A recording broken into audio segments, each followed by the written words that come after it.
Les caractères ou les mœurs de ce siècle. Jean de la Bruyère. Livre 14. De quelques usages. 61. J'entends dire de quelques particuliers ou de quelques compagnies. Tel et tel corps se contestent l'un à l'autre la préséance, le mortier et la pairie se disputent le pas.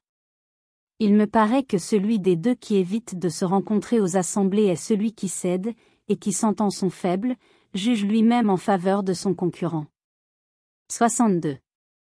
Typhon fournit un grand de chiens et de chevaux. Que ne lui fournit-il point?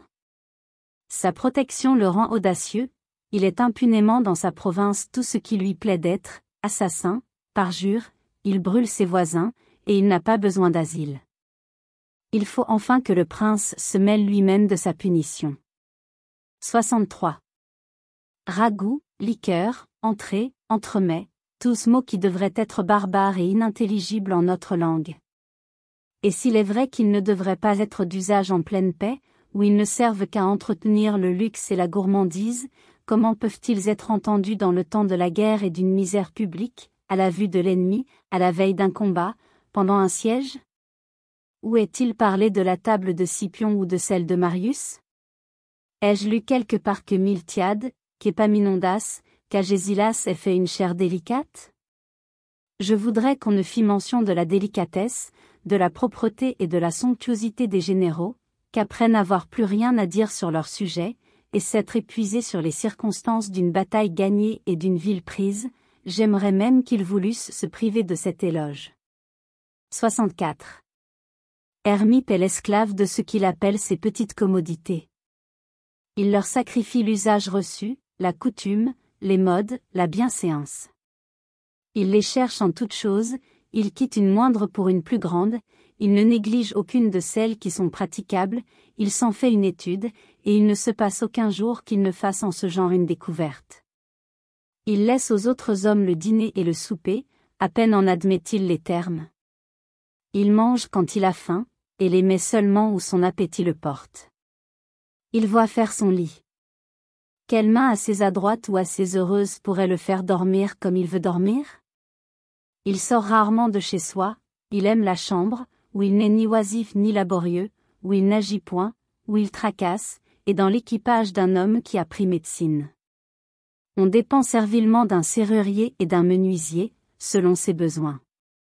Pour lui, s'il faut limer, il a une lime, une scie, s'il faut scier, et des tenailles, s'il faut arracher. Imaginez, s'il est possible, quelques outils qu'il n'ait pas, et meilleurs et plus commodes à son gré que ceux-mêmes dont les ouvriers se servent. Il en a de nouveaux et d'inconnus, qui n'ont point de nom, production de son esprit, et dont il a presque oublié l'usage. Nul ne se peut comparer à lui pour faire en peu de temps et sans peine un travail fort inutile. Il faisait 10 pas pour aller de son lit dans sa garde-robe, il n'en fait plus que 9 par la manière dont il a su tourner sa chambre. Combien de pas épargnés dans le cours d'une vie? Ailleurs l'on tourne la clé, l'on pousse contre, ou l'on tire à soi, et une porte s'ouvre. Quelle fatigue! Voilà un mouvement de trop, qu'il sait s'épargner, et comment? C'est un mystère qu'il ne révèle point. Il est, à la vérité, un grand maître pour le ressort et pour la mécanique, pour celle du moins dont tout le monde se passe. Hermippe tire le jour de son appartement d'ailleurs que de la fenêtre. Il a trouvé le secret de monter et de descendre autrement que par l'escalier, et il cherche celui d'entrer et de sortir plus commodément que par la porte. 65. Il y a déjà longtemps que l'on improuve les médecins, et que l'on s'en sert. Le théâtre et la satire ne touchent point à leur pension. Ils dotent leurs filles, placent leurs fils au Parlement et dans la prélature, et les railleurs eux-mêmes fournissent l'argent. Ceux qui se portent bien deviennent malades. Il leur faut des gens dont le métier soit de les assurer qu'ils ne mourront point. Tant que les hommes pourront mourir, et qu'ils aimeront à vivre, le médecin sera raillé, et bien payé.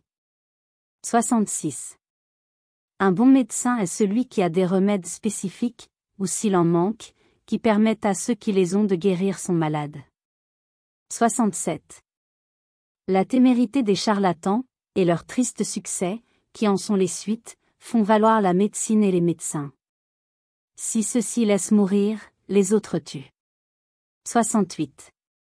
Caro Carrie débarque avec une recette qu'il appelle un prompt remède, et qui quelquefois est un poison lent. C'est un bien de famille, mais amélioré en ses mains. De spécifique qu'il était contre la colique, il guérit de la fièvre carte, de la pleurésie, de l'hydropisie, de l'apoplexie, de l'épilepsie. Forcez un peu votre mémoire, nommez une maladie, la première qui vous viendra en l'esprit. L'hémorragie, dites-vous? Il la guérit. Il ne ressuscite personne, il est vrai, il ne rend pas la vie aux hommes, mais il les conduit nécessairement jusqu'à la décrépitude, et ce n'est que par hasard que son père et son aïeul, qui avaient ce secret, sont morts fort jeunes. Les médecins reçoivent pour leur visite ce qu'on leur donne. Quelques-uns se contentent d'un remerciement. Caro Carrie est si sûr de son remède et de l'effet qui en doit suivre, qu'il n'hésite pas de s'en faire payer d'avance, et de recevoir avant que de donner. Si le mal est incurable, tant mieux, il n'en est que plus digne de son application et de son remède. Commencez par lui livrer quelques sacs de 1000 francs, passez-lui un contrat de constitution, donnez-lui une de vos terres, la plus petite, et ne soyez pas ensuite plus inquiet que lui de votre guérison. L'émulation de cet homme a peuplé le monde de noms en eau et en i, non vénérables, qui imposent aux malades et aux maladies. Vos médecins, Fagon, et de toutes les facultés, avouez-le, ne guérissent pas toujours, ni sûrement. Ceux au contraire qui ont hérité de leur père la médecine pratique, et à qui l'expérience est échue par succession, promettent toujours, et avec serment, qu'on guérira. Qu'il est doux aux hommes de tout espérer d'une maladie mortelle, et de se porter encore passablement bien à l'agonie. La mort surprend agréablement et sans s'être fait craindre. On la sent plutôt qu'on a songé à s'y préparer et à s'y résoudre. Oh! Fagon Esculape! Faites régner sur toute la terre le quinquina et l'émétique. Conduisez à sa perfection la science des simples, qui sont donnés aux hommes pour prolonger leur vie. Observez dans les cures, avec plus de précision et de sagesse que personne n'a encore fait, le climat, les temps, les symptômes et les complexions. Guérissez de la manière seule qu'il convient à chacun d'être guéri. Chassez des corps, où rien ne vous est caché de leur économie, les maladies les plus obscures et les plus invétérées. N'attentez pas sur celles de l'esprit, elles sont incurables. Laissez à Corinne, à Lesbie, à Canidie, à Trimalcion et à Carpus la passion ou la fureur des charlatans. 69. L'on souffre dans la République les chiromanciens et les devins, ceux qui font l'horoscope et qui tirent la figure, ceux qui connaissent le passé par le mouvement du sas, ceux qui font voir dans un miroir ou dans un vase d'eau la claire vérité. Et ces gens sont en effet de quelque usage. Ils prédisent aux hommes qu'ils feront fortune, aux filles qu'elles épouseront leurs amants, consolent les enfants dont les pères ne meurent point, et charment l'inquiétude des jeunes femmes qui ont de vieux maris. Ils trompent enfin à très vil prix ceux qui cherchent à être trompés. 70. Que penser de la magie et du sortilège? La théorie en est obscure, les principes vagues, incertains, et qui approchent du visionnaire. Mais il y a des faits embarrassants, affirmés par des hommes graves qui les ont vus, ou qui les ont appris de personnes qui leur ressemblent. Les admettre tous ou les nier tous paraît un égal inconvénient. Et j'ose dire qu'en cela, comme dans toutes les choses extraordinaires et qui sortent des communes règles, il y a un parti à trouver entre les âmes crédules et les esprits forts. Merci d'avoir écouté cette vidéo. Si cette vidéo vous a plu, vous pouvez vous abonner gratuitement à la chaîne Coin Livre Audio. N'oubliez pas de liker avec le pouce vers le haut. Vous pouvez aussi me laisser un commentaire. À bientôt.